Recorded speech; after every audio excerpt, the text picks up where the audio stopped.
Before we start the video, let me give you some background. First off, I bought Mount and Blade 2 Bannerlords back in April of 2020 when it was in its early access stage. This was my first introduction into the Mount and Blade series, and I was smitten with the game from the jump. Never had I played a Total War meets medieval RPG sandbox before. 3 years later, the game has aged well and continues to be improved upon with every patch and new mod from the community. So seeing as I had loved it at the start of the game's life cycle, I decided why not ruin this magical experience by starting a world conquest run. What does that mean? Well, Bannerlords takes place in a fictional land called Calradia that is going through a bit of a rough patch. Once all the land was under one mighty empire, like Rome, but has begun to split due to internal rivalries and conflicts also like Rome. The land split into 8 factions. That's where our tale begins with our protagonist, Fat Walrus, who has lived 50 of his years during God knows what in the Celtic-like lands of Britannia. As stated before, I've played a lot of this game in 2020. However, I really haven't picked it back up since the release of Crusader Kings 3, which means I know the basics of the game from starting a party and making my way in the world, but I don't know how to run a kingdom and expand it to cover the face of Anatolia, Calradia. Therefore, I did what anyone who has a question in modern society, pop that shit into YouTube and see what comes up. The 2 resources I found most helpful were from Strat Gaming Guides and BIM94. Both had covered the topic of world conquest in Bannerlords and had similar executions. Basically, what we need to do to be a successful warlord is to focus on writing and scouting skills, make a ton of money through trade and smithing, and continue to grow clan level as quickly as possible. For our first day out, I chose to focus on writing, scouting, and clan level. Loaded up the game on basic difficulty, but decided to put on character death with an Iron Man save. The year of our Bruce, 1084, was going to be one for the history books. I did what any reasonable 50-year-old would do, sell his only axe and boots so that he could finance a grand adventure. With our fresh trip, we went in search of wrongdoers and decided to teach them the meaning of justice.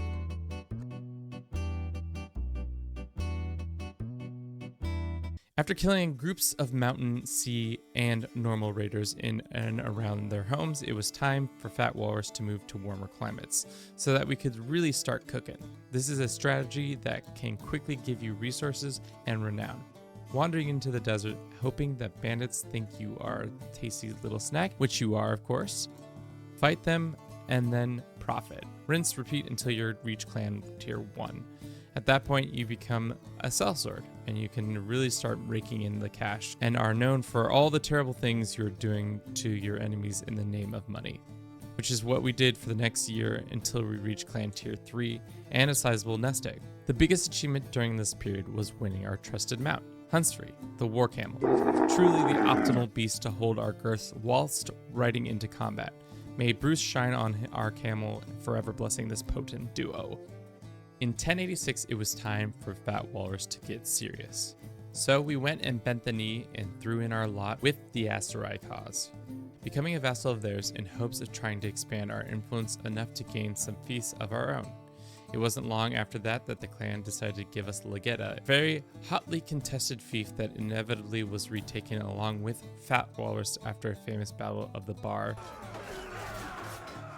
which was a failed attempt at a last-ditch defense within one of the many bars of the city Legetta. After such a devastating loss, it was time to revise our military strategy. Thanks to one of our lovely community members, they suggested we start off running a Britannian Fion with Imperial Legionnaire plus Cataphracts to keep your enemy at arm's length with the Fions, Cataphracts to counter shield walls and other cav, and finally the Legionnaires to prevent anyone from getting too close to your archers. New strategy would not come into effect until the following summer, where in 1086 the mighty Fat Walrus rode his noble steed into combat against a host double his size at the Battle of Kirza, due in part to the Khuzait horse archers unable to circle around to their rear because of the hill they defended on. With this victory, the clan was awarded their first long-term fief of Odaka, a town in the southern part of Khuzait de Jure land. With this new fief, it was time for Fat Walrus to really become a force to be reckoned with, which was proven on the 20th of summer in 1087, where the indomitable Fat Walrus host of 120 took on a Northern Empire army of 548. Using the tried and true strategy they were able to just scrape by with a victory, causing 473 casualties, while only suffering a mere 63. Over the course of the next year and a half, the party of Fat Walrus experienced many victories and gained even more fame with the Aserai. They decided to even give them 3 additional castles, bringing their fief count to a total of 4. Our time with the Aserai was waning by winter of 1088.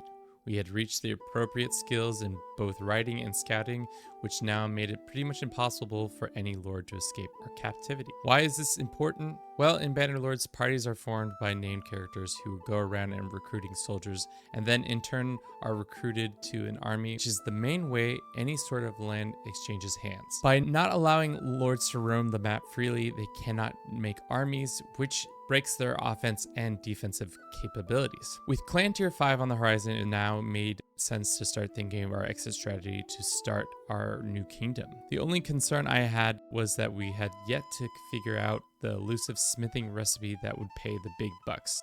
Therefore, for all of 1089, Fat Walrus continued fighting the good fight for the Aserai. Whenever the chance arose, we went into the forge to get the reps and hoped that we would get a tier 5 recipe for either javelins or two-handed swords, those being the most profitable. Also, I guess our boy did get married to Yana the Khuzaits for the insurance of having a child just in case Fat Walrus were to die from battle or old age. It was a beautiful courtship. Fat Walrus paid her mother a grand total of 52,000 dinars, and then they were married. I shipped her off to be governess of one of my many cities. By the following summer, it became clear that the Aserai no longer had the ability to properly protect our towns and castles. So after a number of setbacks, we decided it was right time to jump ship. Some would say this was a rash decision, which it most definitely was. With that, the Bruce Kingdom was formed, and it was now time to set our sights on world domination.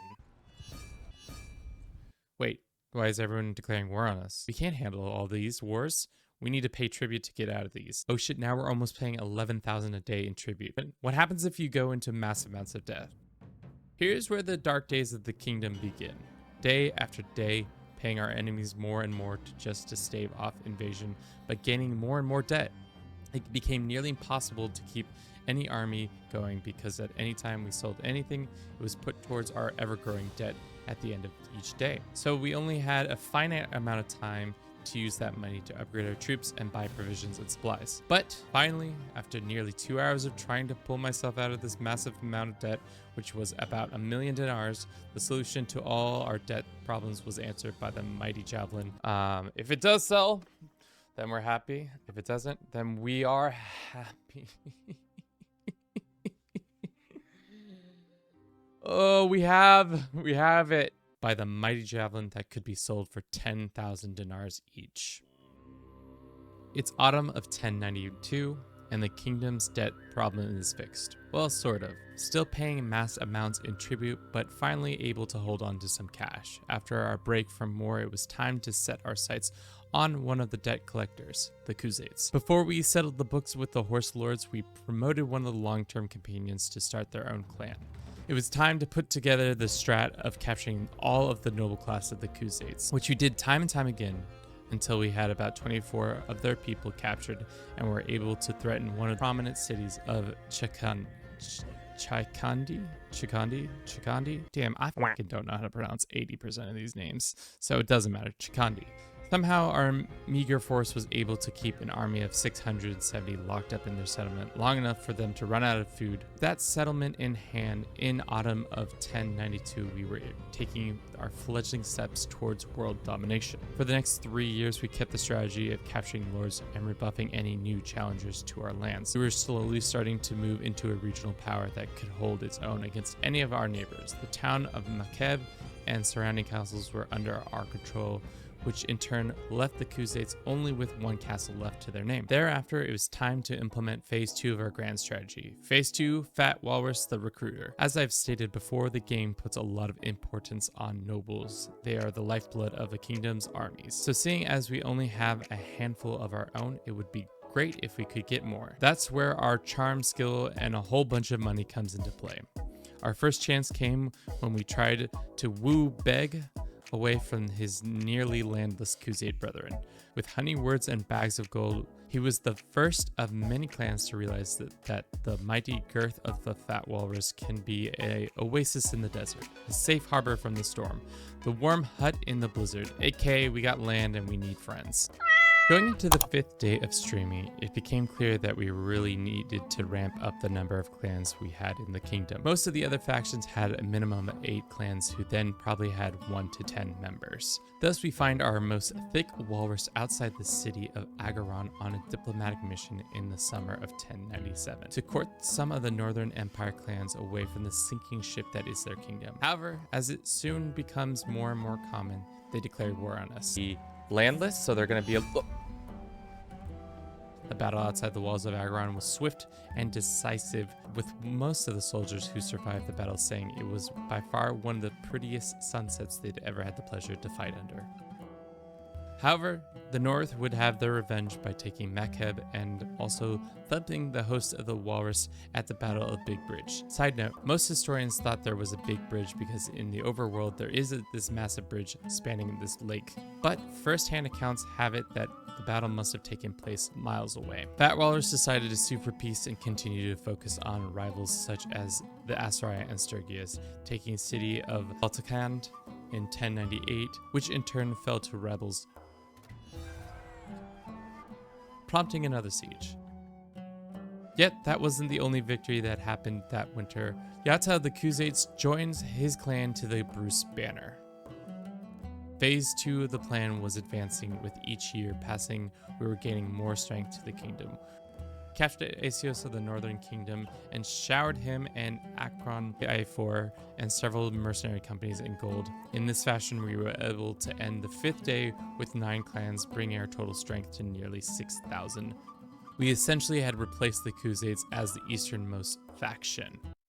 With the old century dying and the new one just beginning, 1100 was the start to the true manifest destiny of the Bruce Kingdom. The Southern Empire was going to be its first major hurdle that Fat Walrus would have to leap alongside Hunsrey. With them having nearly double the Bruce strength, it was going to be a big leap. The first salvo came in 1101 with the siege of Up, a relatively short siege, giving the Bruce a major jumping off point to raid into Southern Empire territories. However, the war was short-lived due to the tenacity of the clan's needs for peace. Another notable event was that the mother-in-law of Fat Walrus, Mesui, finally joined the family on the side of the Bruce. That had been a rather long sticking point at family gatherings due to Fat Walrus's persistence to add her to the kingdom. Life was going good until an old enemy came back. The Aserai wanted their conquered lands from the Walrus. Unbeknownst to the Aserai, the Bruce had grown significantly in strength and tore through much of their lands.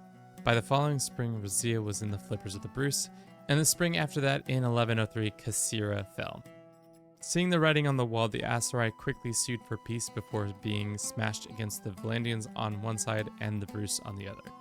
Up until this point, there hadn't been many major setbacks until the hopeless defense of Sironia, where Fat Walrus personally led the meager defenders. The battle would see fierce fighting for the gate and gatehouse, racking up a massive 100 personal casualties. Fat Walrus would be caught trying to flee the battlements. His grand plan was just to jump from the wall and continue the battle in the field. I'm dead. Sironia was a bad beat for the Walrus King. Like any good ruler, he got back in the saddle, only to immediately lose his trusted mount.